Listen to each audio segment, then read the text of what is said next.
Hey everyone, welcome back to another episode of A Modern Nonprofit Podcast. I'm Tosha Anderson. I'm your host today. And today I brought along with me another one of my financial minded friends. And I love hearing different perspectives, especially as it relates to fundraising and the finances, right? Those are two areas that sometimes are very conflicting, but I would like to argue are really complementary and critical to the success of any nonprofit. So David Foster is joining me today. He has lots of numbers behind, or letters rather, behind your name, David. So I think that gives you some street credibility on this immediately. But you're a financial advisor with Gateway Wealth Management. And we're going to talk a little bit more about the do's and the don'ts for development officers. So David, thank you so much for being here and sharing kind of, especially your experience working with both nonprofits and donors. So thank you so much for coming on board today and having this conversation. Yeah, thanks for having me. It's a pleasure to be here. So David, it's interesting to me how many times I have met development directors that are a little afraid to ask for money, interestingly enough. Sure. And also how many development directors are afraid to ask for more money from existing donors, especially large amounts of money. So in that spirit, what would you say, or should a development officer or director ask for a specific dollar amount of money? And why or why not, if you think they should ask for that specific gift? Yeah. So, and this will be a little nuanced here, but in general, I don't really think development officers should be asking for money. They should be asking for impact.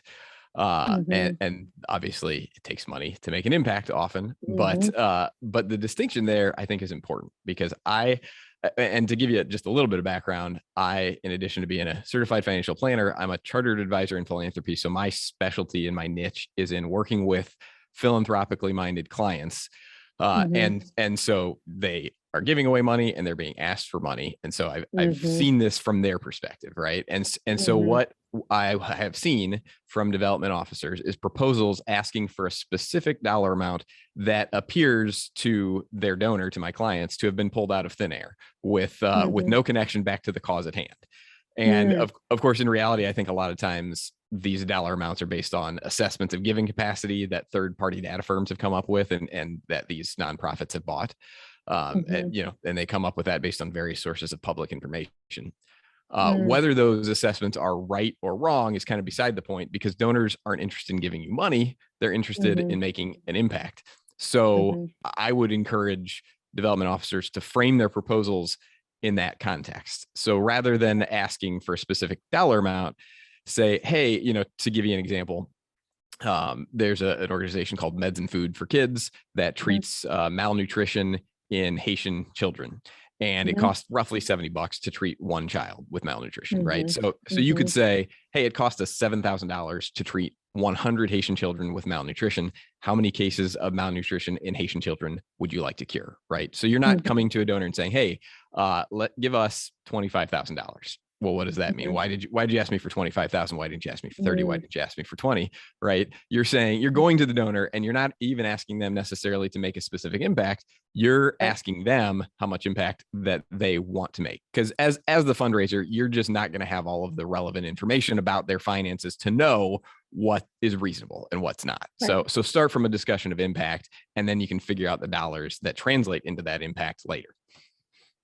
I love that conversation on impact because I think sometimes organizations shy away from that because they don't have that simple, dollar amount impact, what we call cost accounting in the financial world, but we don't know how much it costs to do this thing or that thing. And especially if that thing that the donor is appealed to is how we normally think about our operations, right? Or how we think about how we run the organization. So how to take all of this data and all this information, translate in a way that is appealing and powerful to donors when you have those conversations. Right. But then also I think there's many organizations that I've come across that truly just don't always know their impact. So I love, obviously, cost accounting as a CPA, and I really like to know how much does this actually cost us to fundraise for or to perform this service, just so that we're getting competitive rates on contracts and all these other sorts of things. So for those organizations that have not narrowed down some of those key, impact units, I'll use the word, think about it. It's really powerful for annual reports, annual appeals. I mean, I'm certainly no fundraising expert, but I get a lot, as you would imagine, a lot of solicitation from many nonprofits because I'm involved with so many that I really like to pay attention to how we communicate the impact and how we ask for those dollars. To your point, David, without saying, so thank you for meeting with me. Can you write me a check for $25,000? Right. But I will not back down from the statement I made earlier, where I said that I think sometimes development directors will meet with individuals and they don't simply ask, are you interested in being part of this? You know, is there any interest that you have in supporting this or being part of this impact? So that I've always found pretty fascinating. Because in business development myself, I have one kind of key thing: always pitch, right? Always pitch. So that's like my for-profit world, starting to blend into the nonprofit world. But in the nonprofit world, how do we always pitch to a donor? And it can be very subtle, right? Just sharing your impact and what part they want to play on that, long-term or short-term, which brings me to my next comment about long-term, support of the organization and the impact that we're making. It's a really awkward conversation. And I think that's why it's not brought up a lot. Planned giving. Let's talk about planned giving. So these donors that have supported you, they clearly have an interest in what you're doing. And you like to think maybe they would consider you on planned giving. How do you broach that subject? Do you think, David, that development officers should be asking their donors directly about their planned giving plans and whether or not the organization is involved in those plans? Yeah. So to piggyback on your comments from before, yeah, absolutely. Being direct is key. Whether you are asking for specific dollar amounts or specific impact amounts, you should ask for them directly and unapologetically, right? And the same thing is true when you're asking donors about their plans for their assets after they die, essentially, right? So I think a lot of fundraisers are hesitant to ask their donors about their estate plans, because if you do that, right, you're going to force them to contemplate their own mortality. And since nobody likes to think about their own death, they're going to clam up and they won't talk to you about any type of giving at all. Right. And look, I'm not suggesting that talking about what will happen after you're dead is high on the list of most people's favorite conversation topics, but I have yet to meet anybody who thinks they're going to live forever. So the odds are good that if you're contemplating asking a donor about their estate plan, they're probably reasonably wealthy and they're probably at least in their 60s. And most people who check both of those boxes have already done some form of estate planning. So I promise you that asking whether your organization is included in those plans or not will not offend this person in the slightest. I talk to my clients regularly about their estate plans because obviously that's part of my job. And when I first started doing this 13 years ago, it was kind of awkward, right? But it was only awkward in my own head. It wasn't awkward in their head, because they expect you to ask for that. And I think one of the reasons that fundraisers often have a hard time asking for this is because they're afraid of the pushback that they might get sometimes from donors that will be, hey, well, why do you need to know this? Why is that any of your business? And having a good answer to that question is really important. And the answer comes back to what we talked about with the first question, which is impact, right? It is important for your nonprofit organization to know how much money they should expect to receive from somebody, particularly if that amount of money is a significant amount relative to that organization's budget, right? So if you get a $10,000 bequest and you're a $10 million organization, no big deal. You can absorb that. No problem. You don't really have to spend a lot of time thinking about it, right? But if you're $1 million organization and you get a $500,000 gift, well, that's potentially transformational and it's a huge opportunity. And if I'm a donor, I want you to know about that because I want you to be prepared for it. I want to know what you're going to do with it and how you can use it to grow the organization or further the mission, right? And so that's the answer to that question. Why do you need to know about this? Because we want to make sure we take care of your gift and that it makes the impact that you desire, that you desire for it. Well, that's so interesting because you hear all of these stories, and I have a case study of my own. A client of mine this past year, they were a little less than $1 million on an ongoing basis, and all of their funding was primarily through events, right? And as we know, during this past year, it was very challenging for those organizations that were solely dependent on funding for their special events. And so like I said, they're a little less than $1 million, and they received something like a $3.5 million bequest that included that they had no idea was coming, and they inherited property and expensive personal property like jewelry. And this organization was left scrambling asking me, what do I do with this jewelry? I'm like, we are not a jewelry dealer. We are not taking possession of jewelry, right? So, Right. and other really weird things that may not necessarily be in your gift acceptance policy. And fortunately, it's a good problem to have, but you're hearing more and more organizations that are the recipients, and I think it's a great, news story, right? You're seeing all these organizations that are all of a sudden receiving some sort of windfalls from these really wealthy donors. And you've seen so many different statistics about the transfer of wealth, and so much of the wealth is tied up into a population that right now they are making planned gifts, or they're considering their mortality, and they're lining up bequests that they plan on giving away at some point in time. But you're absolutely right. These organizations, especially those that are less than $1 million, less than $2 million a year, and they all of a sudden now have gone, like this organization I was telling you about, all special events, all these sorts of things. Now they actually have a pretty healthy endowment, right? 3 times their operating budget or more. Mm-hmm. And that kind of changes their funding makeup from, special events to now we can invest in the infrastructure potentially to build other revenue streams, but certainly an endowment. And really the board has to figure out, well, what are we going to do with this endowment? Because or kind of a quasi endowment. What are you going to do with all this money now that the donor didn't put any stipulations on the use of it? So it's a really weird, if you have a strategic plan, a huge bequest like that will absolutely change the trajectory of that strategic plan. So thanks for sharing that. Yeah, well, and you make a good point too, which is that not all or nonprofits will accept all types of assets, right? And so if a donor is giving, like you said, jewelry or something like that, and the nonprofit they want to give it to can't accept jewelry or won't accept jewelry, that's a problem, right? And the donor's going to want to know that about that beforehand, and certainly the organization is too, so that they can plan accordingly. Absolutely. And I've seen all kinds of things, from rights to an oil field to, like I said, jewelry, real estate, vehicles, really interesting investments, like investments in partnerships or LLCs, or, those sort of things, like for-profit business interests and those sort of things. And of course, we know all of the other common, suspects like stock and cash and things like that. That's great. But it is really important for organizations to have that lined up, especially, to our conversation. If you're going to talk to a donor, try to go through the process of figuring out what gifts can you accept, and kind of thinking about it from a risk perspective. This jewelry is extremely valuable. I think close to several $100,000. Is that I wouldn't want that locked up in my office. Right. I'm not suggesting that you do that.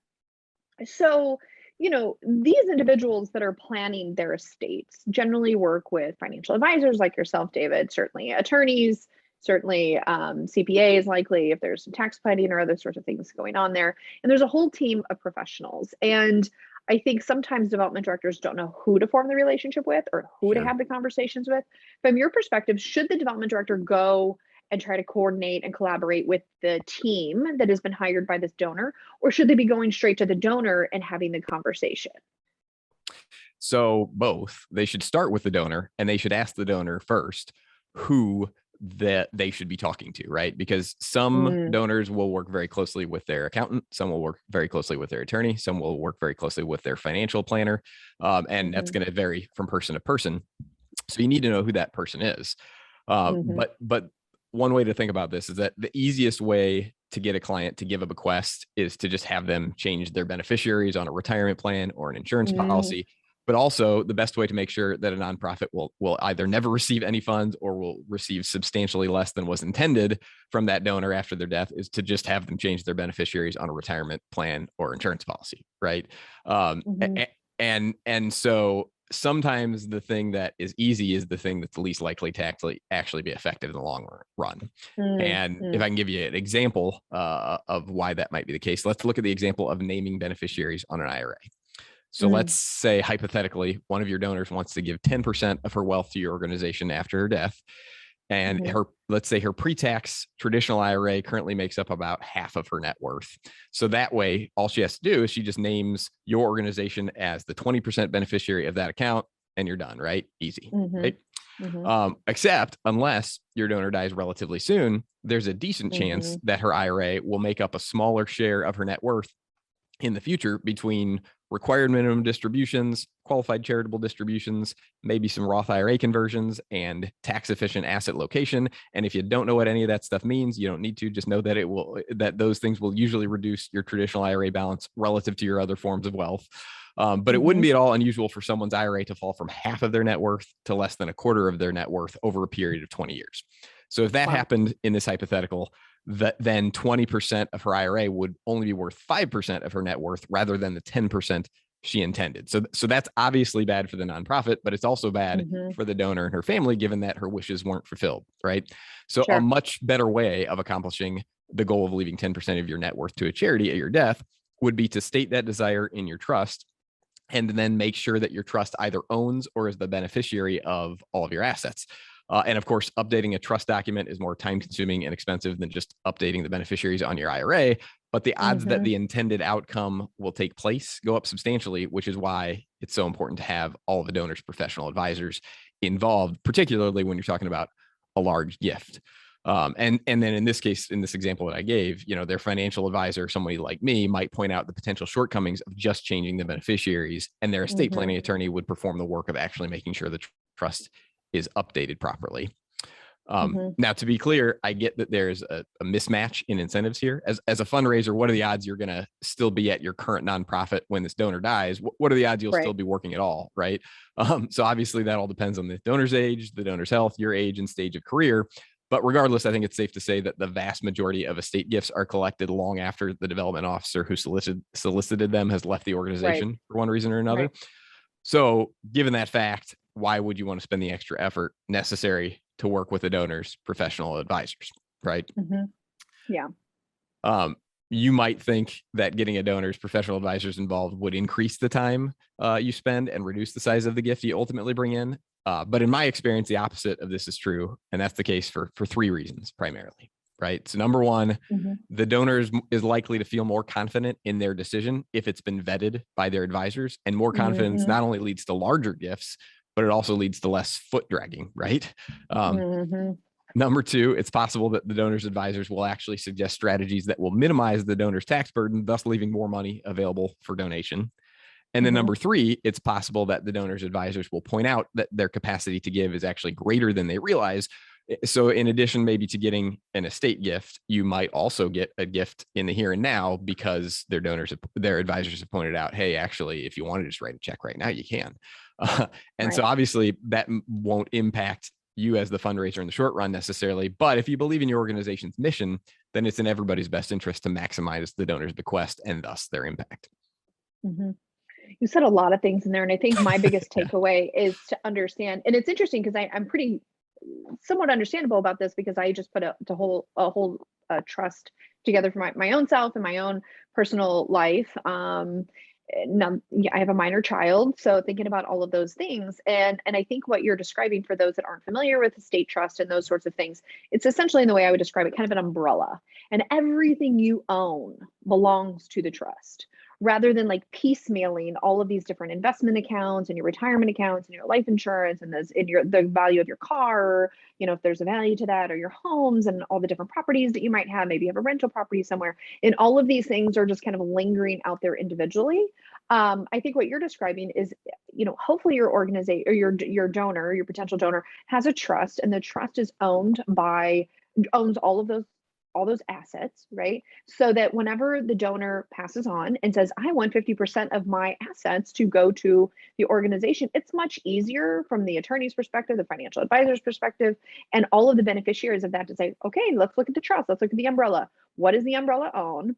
Divide that, in half, and that benefits the organization. And interestingly, you can usually get some sort of trust document that outlines what the specific assets are that's going to make up your percentage. So what you were saying, David, earlier, and I just want to kind of come back to that to make sure it's really clear for all of the listeners that, you were talking about the percentage of net wealth. So for example, if at this point in time, a donor had, say, just a retirement account, that's all they had. And they said, I'm going to leave everything to my favorite charity, right?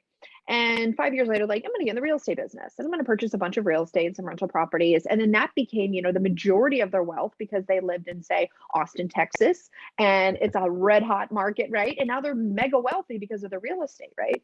But they never left the assets of the real estate part of their life anywhere in the nonprofits world. It goes to their kids or it goes to whoever, I don't know, their church, who knows, I don't know. Well, now the idea that the donor said, I want everything left to my charity, but I didn't name the charity in any of that. I didn't address that issue. Well, all of that would be taken care of with the trust, right? Generally, if it's updated and all the assets are added to. So it's really important for donors to put all of their assets into a trust. And that's a whole nother financial planning, which I'm sure, David, you can talk much more about that than I can, but it's We could really be here all interesting day to for know that. Yeah.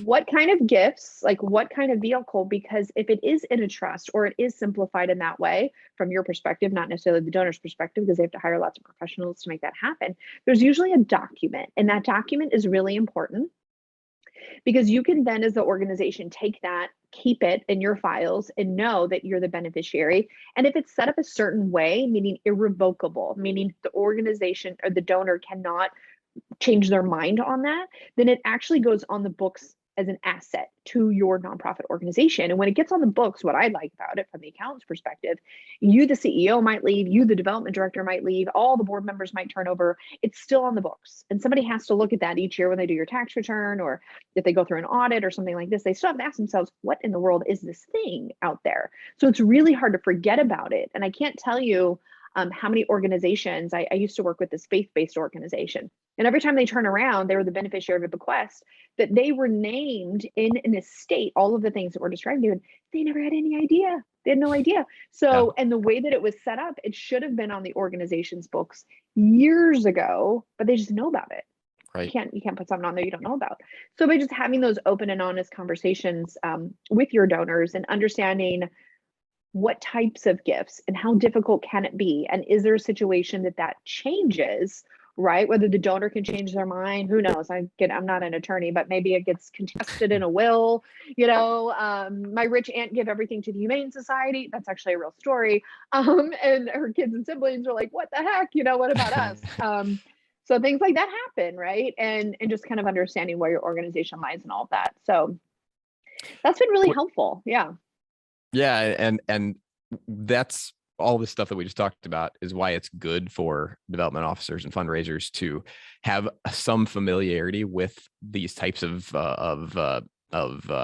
planning techniques, like what is a trust, how do retirement accounts work. You don't need to know as much as I do, obviously, but having some familiarity with it will allow you to have an intelligent conversation with donors about those types of things, and also allow you to interact with their professional advisors on those topics.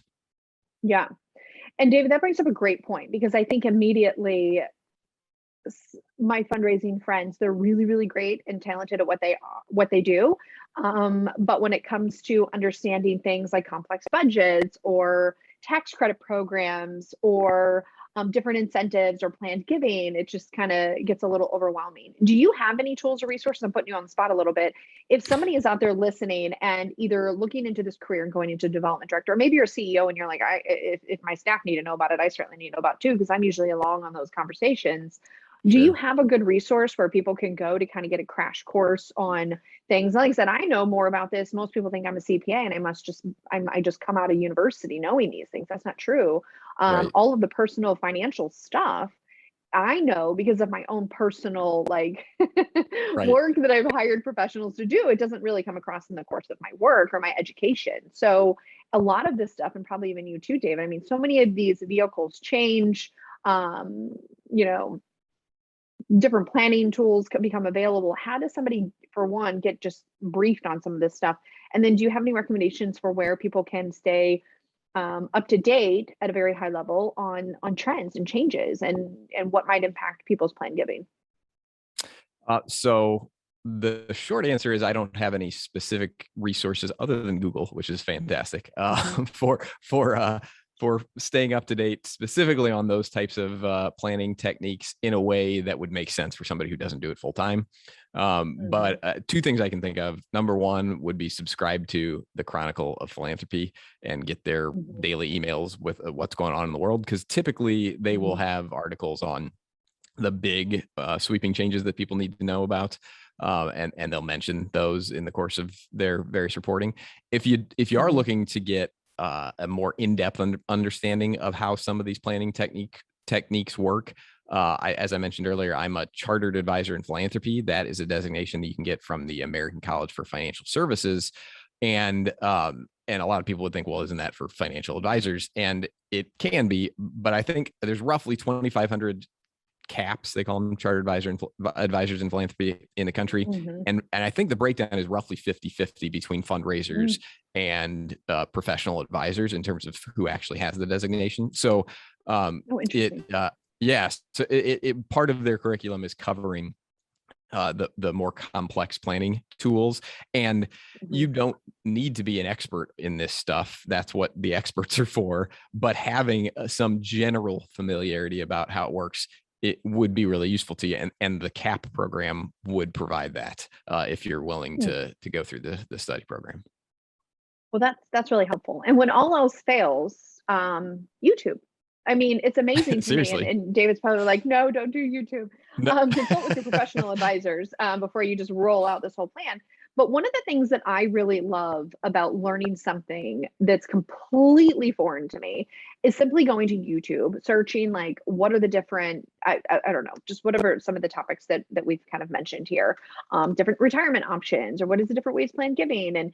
And you can, what I love about it is you can actually watch multiple people explain the same topic, different ways, different styles that you can start piecing together and really better understand these things. So I will confess, I do that, especially a lot on like digital marketing and those sort of things, or websites and coding. I'm like, I don't even know what this stuff is. I went to business school, not IT. And so I will do just that. I will watch multiple different types of videos around a similar topic, and at least helps me have more of a conversation because I've heard multiple people talk about it in different ways. So, but certainly, David, if somebody wanted to get in touch with you specifically, whether working with their organization or maybe it's a donor that's interested in having more of a conversation about, what this plan giving can look like, or, how they can start distributing some funds now or anything like that, what is the best way people can get a hold of you? Yeah, or you can go to my website, which is gatewaywealthstl.com. You can email me at david@gatewaywealthstl.com.